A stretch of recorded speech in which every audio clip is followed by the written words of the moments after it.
दोस्तों, मैं आज फिर से लेके आया हूँ आप लोग के लिए टीजीटी पीजीटी का घटना चक्र बुक का इतिहास का गुप्त एवं गुप्तोत्तर काल से एमसीक्यू, जो हर एक एग्ज़ाम के लिए बहुत महत्वपूर्ण है और ख़ासकर टीजीटी पीजीटी के लिए। चलिए स्टार्ट करते हैं आज का पहला प्रश्न। पहला प्रश्न हम लोग का, प्रशस्ति का अर्थ क्या है? प्रशस्ति का अर्थ क्या है? तो राजा की स्तुति, राजा की स्तुति को ही प्रशस्ति कहा जाता है। नेक्स्ट क्वेश्चन देखते हैं। निम्नलिखित में से किसने सीलोन के बौद्ध राजा मेघवर्मन को बोध गया में विहार बनाने की अनुमति दी थी? तो समुद्रगुप्त ने ही मेघवर्मन को बोध गया में विहार बनाने की अनुमति दी थी। नेक्स्ट क्वेश्चन देखते हैं। नालंदा विश्वविद्यालय और विक्रमशिला विश्वविद्यालय दोनों पाल वंश के दौरान विकसित हुए हैं। इनमें जो प्रश्न है ये 1 और 2 दोनों सही है या केवल एक गलत है, इसमें से छांटना है। ऑप्शन 2 है, नालंदा विश्वविद्यालय और विक्रमशिला विश्वविद्यालय दोनों खिलजी वंश द्वारा नष्ट कर दिए गए थे। तो इनमें से जो होगा केवल एक सही है, केवल एक सही है कि नालंदा विश्वविद्यालय और विक्रमशिला विश्वविद्यालय दोनों पाल वंश के दौरान विकसित हुए थे, लेकिन जो खिलजी वंश के द्वारा सिर्फ नष्ट किया गया था वह सिर्फ था नालंदा विश्वविद्यालय। और कब किया गया था बख्तियार खिलजी द्वारा? 1193 ईस्वी को। ठीक है, 1193। नेक्स्ट क्वेश्चन देखते हैं। देखिए यहाँ पर 1193 ईस्वी के आसपास जो है बख्तियार खिलजी द्वारा नालंदा विश्वविद्यालय को ध्वस्त किया गया था। नेक्स्ट क्वेश्चन देखते हैं। शुंग के बाद शासक कौन बना था? क्वेश्चन है, पुष्यमित्र शुंग के बाद शासक कौन बना था? तो अग्निमित्र बना था। पुष्यमित्र शुंग के बाद अग्निमित्र बना था। पुष्यमित्र की मृत्यु के पश्चात उसका पुत्र अग्निमित्र शुंग वंश का राजा हुआ, है ना। शुंग वंश का अंतिम राजा देवभूति अत्यंत निर्बल तथा विलासी था। नेक्स्ट क्वेश्चन देखते हैं। ग्वालियर के निकट बाघ की गुफाएं निम्नलिखित में से किस युग की चित्रकला का प्रतिनिधित्व करती है? तो गुप्त काल की प्रतिनिधित्व करती है ग्वालियर के निकट बाघ की गुफाएं। नेक्स्ट क्वेश्चन देखते हैं। गुप्त काल में युद्ध एवं शांति मंत्री जाना जाता था, तो कौन जाना जाता था? संधि विग्रहिक को ही युद्ध एवं शांति का मंत्री कहा जाता था। नेक्स्ट क्वेश्चन देखते हैं।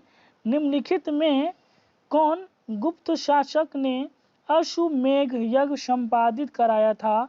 तो कुमारगुप्त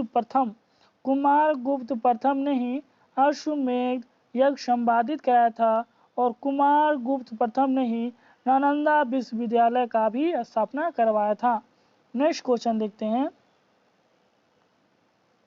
निम्नलिखित में किस अभिलेख में पटवाई श्रेणी का उल्लेख किया गया है? पटवाई श्रेणी का उल्लेख किया गया है तो कुमारगुप्त प्रथम का मंदसौर अभिलेख में पटवाई श्रेणी का उल्लेख किया गया है।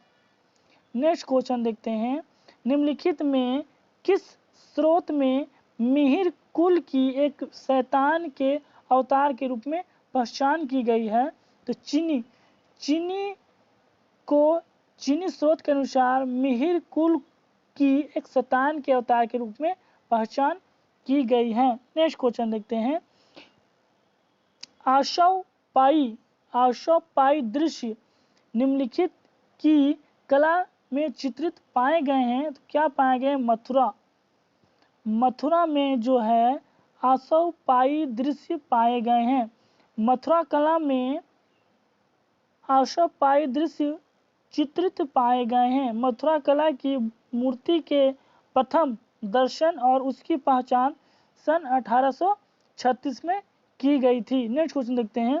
निम्नलिखित किस अभिलेख में चंद्रगुप्त द्वितीय को राजा धीराज श्री की उपाधि दी गई थी? तो किस अभिलेख में चंद्रगुप्त द्वितीय को राजा धीराज श्री की उपाधि मिली थी, तो चंद्रगुप्त द्वितीय का उदयगिरी गुहालेख में ही उसका जो उपाधि मिला राजा धीराज श्री का। नेक्स्ट क्वेश्चन देखते हैं, दरबार के नवरत्नों का संबंध किससे था? दरबार के नवरत्नों का संबंध किससे था? तो चंद्रगुप्त द्वितीय से ही नवरत्नों का संबंध था। नेक्स्ट क्वेश्चन देखते हैं, अश्वमेध प्रकार के स्वर्ण सिक्के निम्न के द्वारा प्रचलित किए गए थे। किसके द्वारा प्रचलित किए गए थे? अश्वमेध प्रकार के स्वर्ण सिक्के। तो इसका आपका आंसर हो जाएगा समुद्रगुप्त एवं कुमारगुप्त प्रथम ने अश्वमेध प्रकार के स्वर्ण सिक्के जारी किया था। यहाँ देखिए, समुद्रगुप्त और कुमारगुप्त प्रथम ने अश्वमेध प्रकार के स्वर्ण सिक्के चलाए थे। नेक्स्ट क्वेश्चन देखते हैं, गुप्त काल के दौरान लोकरखा के रूप में किस देवता का उल्लेख किया गया है? गुप्त काल के दौरान लोकरखा के रूप में किस देवता का उल्लेख किया गया है? तो सूर्य को ही लोकरखा के रूप में देवता का उल्लेख किया गया है। नेक्स्ट क्वेश्चन देखते हैं, किस वंश के शासकों द्वारा भूमि अनुदान का प्राचीनतम अभिलेख साक्ष्य मिला है? तो किस वंश के शासकों द्वारा भूमि अनुदान का प्राचीनतम अभिलेख साक्ष्य मिला है? तो सातवाहन वंश का मिला है। नेक्स्ट क्वेश्चन देखते हैं, निम्न वंशों में से उस वंश की पहचान कीजिए जिसने सर्वप्रथम भू अनुदान जारी किया था। तो सातवाहन ने ही किया था और इस अनुदान का सबसे ज्यादा प्रचलन गुप्त काल में ही देखा गया। नेक्स्ट क्वेश्चन देखते हैं, गुप्त काल के निम्नलिखित में से किस मंदिर को शिव पार्वती संगीत वाद्यों के साथ उकेरे गए हैं? तो नचना कुठार मंदिर में ही शिव पार्वती संगीत वाद्यों के साथ उकेरे गए हैं। नेक्स्ट क्वेश्चन देखते हैं, काचगुप्त ऐतिहासिकता का मुख्य साक्ष्य क्या है? तो इसका काचगुप्त का ऐतिहासिकता का मुख्य साक्ष्य मुद्रा है। क्या है? मुद्रा है। नेक्स्ट क्वेश्चन देखते हैं, गुप्त संवत 61 का मथुरा स्तंभ लेख संबंधित है। तो किससे संबंधित है? तो चंद्रगुप्त द्वितीय से ही संबंधित है। गुप्त संवत 61 का मथुरा लेख चंद्रगुप्त द्वितीय, इसका शासन काल है 375 से 415 से संबंधित है। वह प्रथम गुप्त शासक था जिसने परम भागवत की उपाधि धारण की थी।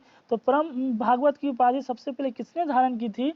चंद्रगुप्त द्वितीय ने ही धारण की थी। मेहरौली लेख के अनुसार उसने विष्णु पद पर्वत पर विष्णु ध्वज की स्थापना भी करवाई थी। नेक्स्ट क्वेश्चन देखते हैं,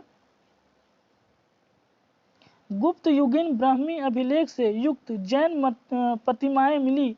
तो कहाँ से मिली? दुर्जनपुर से मिली गुप्त युगीन ब्राह्मी अभिलेख। नेक्स्ट क्वेश्चन देखते हैं, नेक्स्ट क्वेश्चन है, गुप्त कालीन ब्राह्मी अभिलेख से युक्त जैन प्रतिमाएं निम्नलिखित में कहाँ से प्राप्त हुई है? तो दुर्जनपुर से ही प्राप्त हुई है। नेक्स्ट क्वेश्चन देखते हैं, पूना ताम्रपत्र लेख संबंधित है। तो किससे संबंधित है? प्रभावती गुप्ता से संबंधित है पूना ताम्रलेख का संबंध प्रभावती गुप्त से है। यह अभिलेख वकटक वंश के इतिहास की जानकारी हेतु एक महत्वपूर्ण लेख है। नेक्स्ट क्वेश्चन देखते हैं, वशिष्ठी पुत्र पुलुमावी के नासिक प्रशस्ति के अपरांत का समीकरण अधोलिखित किस स्थान से प्राप्त किया जाता है? तो उत्तरी कोंकण से ही वशिष्ठी पुत्र पुलुमावी के नासिक प्रशस्ति के अपरांत का सीमाकरण अधोलिखित प्राप्त होता है। नेक्स्ट क्वेश्चन देखते हैं, गुप्त वंश का प्रथम शासक किसे माना जाता है? तो गुप्त वंश का ही संस्थापक था श्रीगुप्त और उसे ही प्रथम शासक माना जाता है, श्रीगुप्त को ही। नेक्स्ट क्वेश्चन देखते हैं, तो गुप्त वंश की स्थापना लगभग 275 ईस्वी में महाराज श्रीगुप्त द्वारा की गई थी, किंतु वंश का प्रथम शक्तिशाली जो शासक था चंद्रगुप्त प्रथम था। संस्थापक तो श्रीगुप्त ने ही किया, लेकिन इसका सबसे शक्तिशाली जो शासक था वो प्रथम था। कौन? चंद्रगुप्त प्रथम, जिसने 319 से 334 ईस्वी तक शासन किया। इसने अपनी महत्ता सूचित करने के लिए अपने पूर्वजों के विपरीत महाराजा धीराज की भी उपाधि धारण की। नेक्स्ट क्वेश्चन देखते हैं, गुप्त शासकों में किसे लिच्छवी दौहित्र कहा जाता है? तो समुद्रगुप्त को ही लिच्छवी दौहित्र कहा जाता है। गुप्त शासकों में लिच्छवी दौहित्र किसे कहा जाता है? समुद्रगुप्त को ही। नेक्स्ट क्वेश्चन देखते हैं, महाराजा धीराज की उपाधि धारण करने वाला प्रथम गुप्त सम्राट था? तो चंद्रगुप्त प्रथम ही था। गुप्त वंश का वास्तविक संस्थापक भी चंद्रगुप्त प्रथम को ही कहा जाता था और अपने पूर्वजों के विपरीत इसने महाराजा धीराज की भी उपाधि धारण की। अब बात की जाए गुप्त संवत 319 ईसा की शुरुआत करने का श्रेय भी चंद्रगुप्त प्रथम को दिया जाता है और गुप्त संवत एवं शंख संवत के बीच जो है लगभग 241 वर्षों का अंतर भी देखा जाता है। नेक्स्ट क्वेश्चन देखते हैं, महाराजा धीराज की उपाधि धारण करने वाला प्रथम गुप्त शासक था चंद्रगुप्त प्रथम। नेक्स्ट क्वेश्चन देखते हैं, गुप्त संवत कब प्रारंभ हुआ? तो कब प्रारंभ हुआ?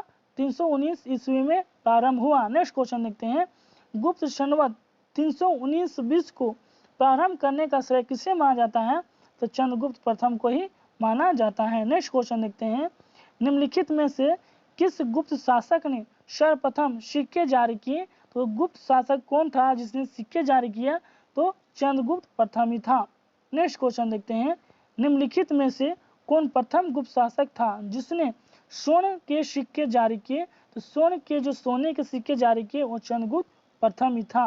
नेक्स्ट क्वेश्चन देखते हैं, इलाहाबाद शिलालेख में समुद्रगुप्त की प्रशस्ति है जिसके रचयिता हैं उनके दरबारी कवि हरिसेन ही हैं जो इलाहाबाद शिलालेख के समुद्रगुप्त के प्रशस्ति के जो कवि हैं।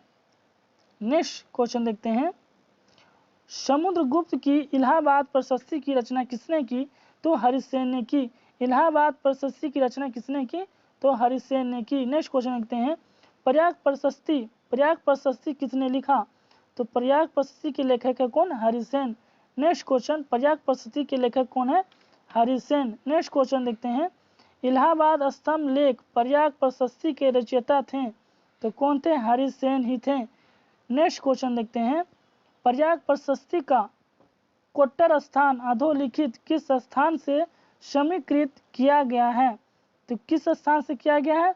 ओडिशा के गंजाम जिले में स्थित कोठूर से।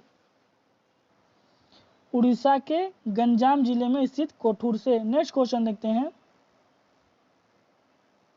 नेक्स्ट क्वेश्चन है, पुंड्रवर्धन अधोलिखित किस स्थान से समीकृत किया जाता है?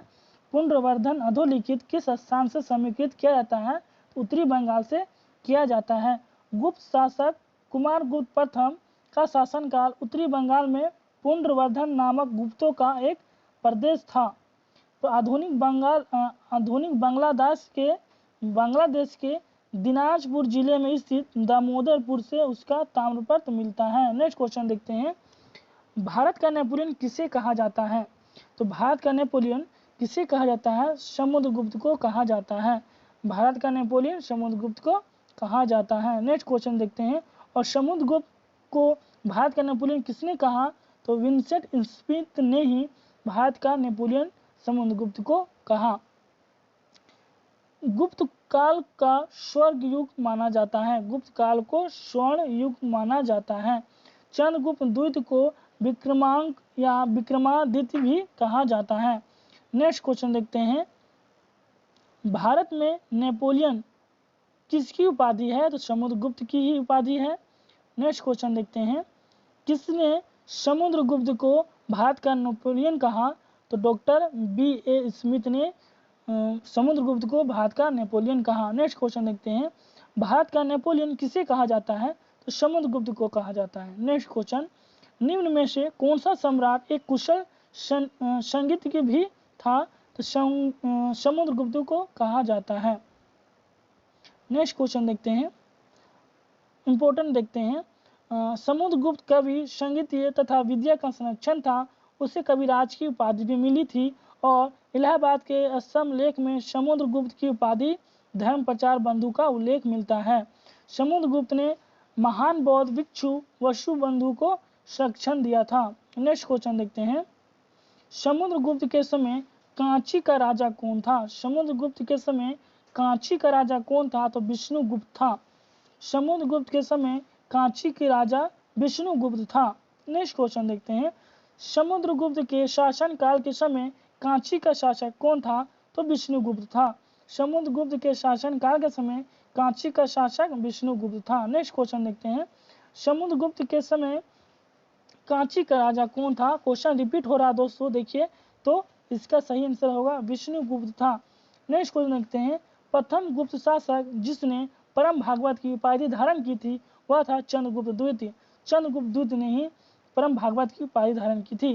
चंद्रगुप्त द्वितीय विक्रमादित्य वह प्रथम गुप्त शासक था जिसने परम भागवत की उपाधि धारण की थी। नेक्स्ट क्वेश्चन देखते हैं, निम्नलिखित में से प्रथम गुप्त शासक कौन था जिसने परम भागवत की उपाधि धारण की थी? तो चंद्रगुप्त द्वितीय ने की थी। प्रथम गुप्त शासक जिसने परम भागवत की उपाधि धारण की थी चंद्रगुप्त द्वितीय ने की थी। नेक्स्ट क्वेश्चन देखते हैं, निम्नलिखित में से किस राजा को देवराज के नाम से भी जाना जाता है?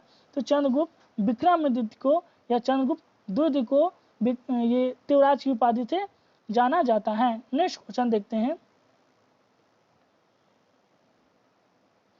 किस गुप्त राजा को देवगुप्त भी कहा जाता है? तो किस गुप्त राजा को देवगुप्त भी कहा जाता है?